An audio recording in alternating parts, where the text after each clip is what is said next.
E olha, o Banco da Amazônia encerrou o terceiro trimestre com um lucro líquido de mais de 224 milhões de reais, uma queda de mais de 29%. Sobre esses números, converso agora com Fábio Maeda, CFO e diretor de Relações com Investidores do Banco da Amazônia. Seja muito bem-vindo, Fábio. É um prazer conversar com você novamente. Prazer todo meu, Vitor. Uma boa tarde a você e a todos os telespectadores da CNN Money. Fábio, eu queria começar perguntando exatamente essa queda no lucro de vocês. Uma queda no lucro de 6,8%, mesmo com uma carteira de crédito em expansão, né, de 19,4%. Eu queria entender exatamente a relação entre esses dois números. Vamos lá, o Banco da Amazônia, primeiramente, tem efetuado aí no período desde 2020 e 2021, principalmente, uma expansão da sua carteira de uma forma bastante relevante.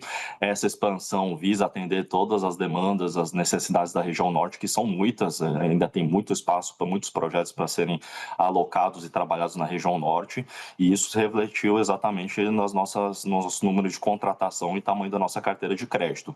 Então, estamos falando de 17,8 bilhões de contratado nesses 9 meses de 2025. Estamos falando de foco de contratação em linhas verdes, foram 7,4 bilhões aplicados em linhas verdes, com muito foco também em pequeno porte, foi um apoio de 1,7 bilhões aplicado aqui no PRONAF, no Programa da Agricultura Familiar. Então, o Banco da Amazônia ele vem e vai continuar efetuando essa expansão e essa missão aqui de aplicação de crédito, como a gente já é líder na região norte.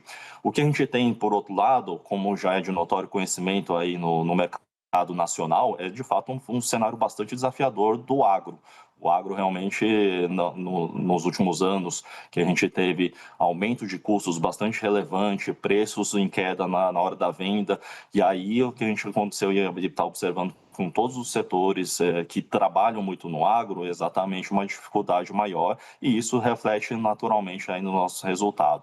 Mas a gente tem essa visão muito da conjuntura, a região norte que a gente trabalha, a região da Amazônia que a gente trabalha, ela é exatamente muito forte no agro, 52% da nossa carteira de crédito é no setor do agronegócio, e esse setor exatamente vem passando por essa fase, mas por outro lado a gente acredita que tem muita condição aí de reverter para os próximos períodos, pela questão da garantia que a gente tem muitas garantias sobre os nossos créditos concedidos, então a gente pensa e acredita que é um momento aí de ciclo do setor, mas que isso vai passar muito em breve. Você citou esse cenário envolvendo o agronegócio, Fábio. Eu queria entender exatamente esse incremento do nível de inadimplência, né? Mais de 4%, se eu não estou enganado, acho que 4,8%. Eu queria entender, você projeta por exemplo, essas garantias acerca dessas carteiras de crédito concedidas pelo banco. Eu queria entender exatamente se esse aumento da inadimplência ele pode ser considerado pontual. Com certeza, mais uma vez, eu acho que é quando a gente fala de um ciclo de um setor.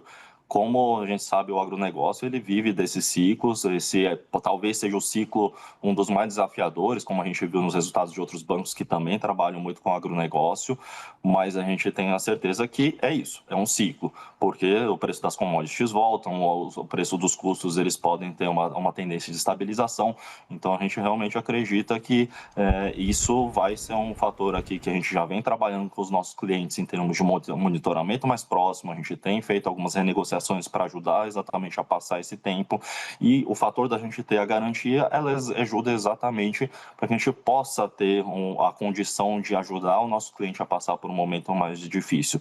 Mas, mais uma vez, temos plena convicção de que esse é um momento que o setor está passando, mas que mais à frente ele vai retomar.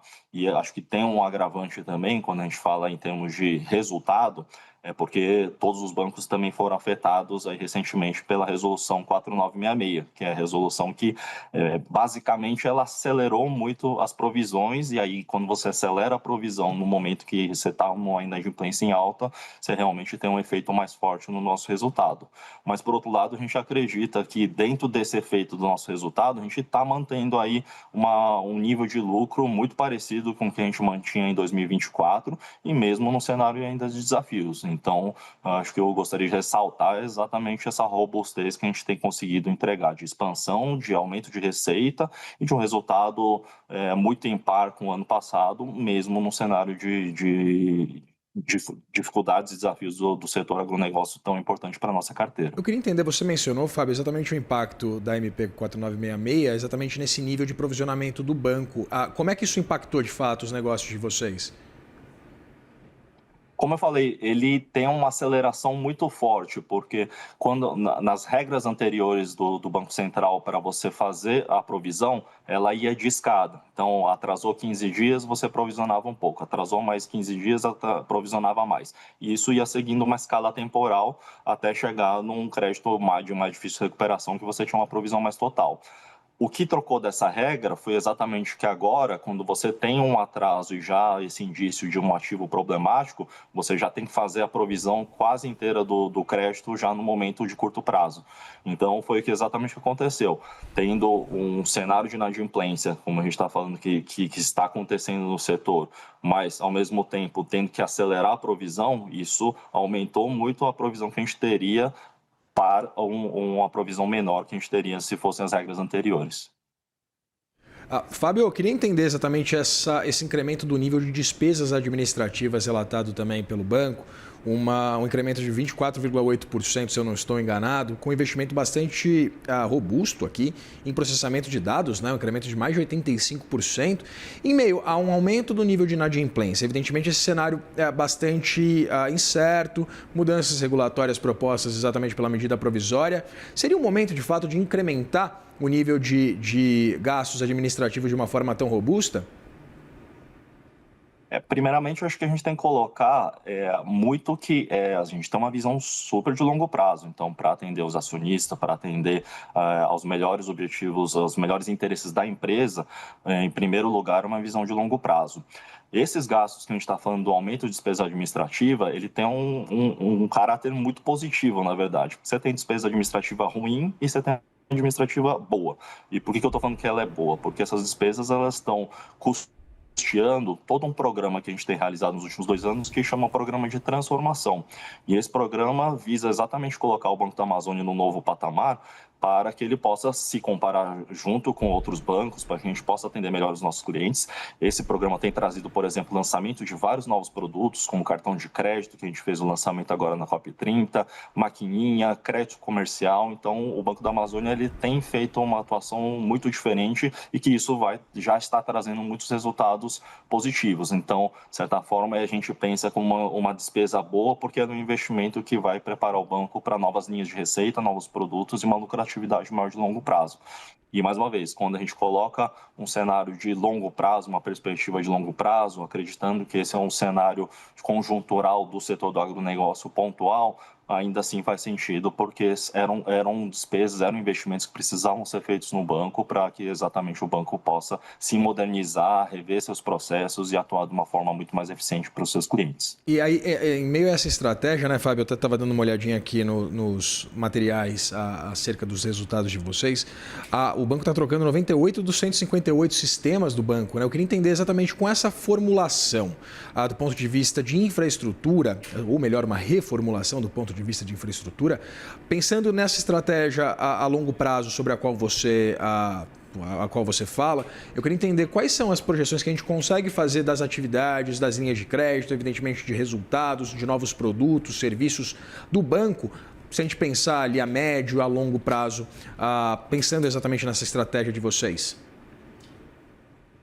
Pois é, quando a gente fala em implantação de novos produtos e novas linhas, você exatamente tem que tomar um cuidado muito grande e se preparar exatamente tecnologicamente para que você possa fazer essas implantações. Então, essa troca grande de sistemas que você acabou de mencionar, ela visa exatamente preparar uma infraestrutura, preparar todo o nosso suporte tecnológico para que a gente possa lançar produtos mais rapidamente, para que a gente possa customizar os produtos, ter um maior nível de controle, um maior nível de riscos. A gente sabe como a gente está passando num momento bastante desafiador sob a ótica de cibersegurança, sob a ótica de riscos. Então, da mesma forma, todo esse trabalho aí que está sendo feito em volta da parte tecnológica e troca de sistemas era exatamente porque nós tínhamos sistemas e ainda vamos conviver um tempo com eles, sistemas que não estavam preparados para atingir o nível de agilidade e eficiência que a gente precisa para o banco no futuro. Essa é a nossa visão de futuro, inclusive face à competição que a gente tem com fintechs, um mercado muito dinâmico. Então, é um mercado que exige que o banco exatamente olhe para dentro, para revisão de processos, modernização, novas tecnologias, capacitação dos seus empregados, para que a gente possa ter um nível de competição adequado e ainda mais face a clientes em uma região tão diversa, com desafios tão grandes como é a Amazônia. Sabe que a maior parte do capital do banco está na mão da União, né? E que o Fundo Constitucional de Financiamento do Norte, né? O FNO, ele faz aportes muito significativos também no banco. Foi uma aplicação nesse ano de mais de 13 bilhões de reais, uma alta de 25%. Eu queria entender exatamente sobre essa dependência ou não de recursos oriundos desses fundos da União e como é que o banco pretende, pelo menos, se tornar menos dependente também do Fundo de Fomento da região norte, desses fundos constitucionais. E aí eu reforço exatamente a importância desse programa de transformação. Hoje, o FNO realmente ele é o carro-chefe do banco. Ele é o que leva e traz a maior parte das receitas, ele é o nosso produto com uma maior margem, com a nossa maior vantagem competitiva para que o cliente venha ao Banco da Amazônia e, de fato, existe uma dependência grande do Banco da Amazônia em relação ao FNO. O que o programa de transformação traz é exatamente uma visão de que o banco não pode mais ser só o banco do FNO, o banco do fomento. Nós somos um banco que também queremos ser um banco que trabalha produtos comerciais, que trabalha produtos de consórcio, seguridade, cartão de crédito, como a gente mencionou. Então, todo esse ecossistema que a gente conversou aqui nos últimos minutos exatamente preparam o banco para que ele possa reduzir cada vez mais também estrategicamente a sua dependência do FNO. O FNO sempre vai ser um produto importante, nós sempre vamos, ano a ano, aplicar cada vez mais, mas a ideia, e a gente sabe que o banco tem esse potencial, é de que ele possa distribuir novos produtos, possa ter novas linhas de receita, e isso para complementar e para potencializar o próprio FNO. O que nós temos discutido muito, isso mais uma vez na COP foi alvo de muita discussão, foi de como o FNO, na verdade, ele nos permite ser um mecanismo enorme de blended finance, porque eu posso pegar um crédito que é subsidiado, um crédito que tem uma taxa super interessante, prazos, carência, e eu posso juntar esse com o funding próprio do banco e esse funding potencializar ainda mais o quanto eu posso aplicar na região, quanto eu posso oferecer de crédito, e aí num pacote muito mais competitivo do que se só tivesse um crédito comercial, fundo comercial, como os bancos comerciais tradicionais. Conversei com o Fábio Maeda, CFO e diretor de relações com os investidores do Banco da Amazônia. Fábio, muito obrigado pela disponibilidade de conversar com a gente aqui no Money. Eu que agradeço, Vitor. Um abraço a todos, até a próxima. Forte abraço, até.